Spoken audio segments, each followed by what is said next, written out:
అంతర్జాతీయ క్రికెట్ చరిత్రలో ఐర్లాండ్ జట్టు భారత్పై గెలవడం ఇదే మొదటిసారి.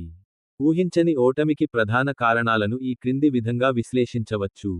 బ్యాటింగ్లో వైఫల్యం. కీలక బ్యాటర్ల పేలవ ప్రదర్శన. సంజు శాంసన్, ఇషాన్ కిషన్ మరియు కెప్టెన్ శ్రేయస్ అయ్యర్ వంటి సీనియర్ బ్యాటర్లు పెద్దగా ప్రభావం చూపలేకపోయారు.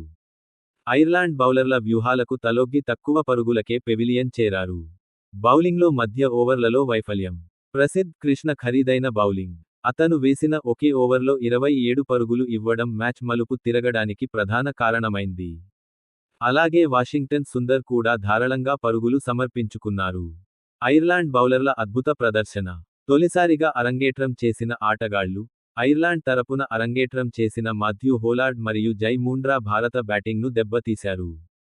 ముఖ్యంగా మూండ్రా మొదటి బంతికే సంజు శాంసన్ను అవుట్ చేసి భారత్ను ఒత్తిడిలోకి నెట్టారు.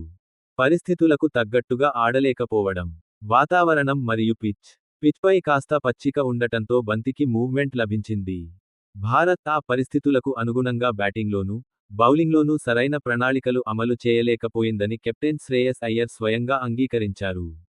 యువ సంచలనం వైభవ్ సూర్యవంశీ అరంగేట్రం కోసం అందరూ ఆతృతగా ఎదురు చూశారు. కానీ అతనికి అవకాశం దక్కలేదు. జట్టులో జరిగిన ఈ మార్పులు, అంచనాలు కూడా ఆటగాళ్లపై కొంత ఒత్తిడిని పెంచి ఉండవచ్చు.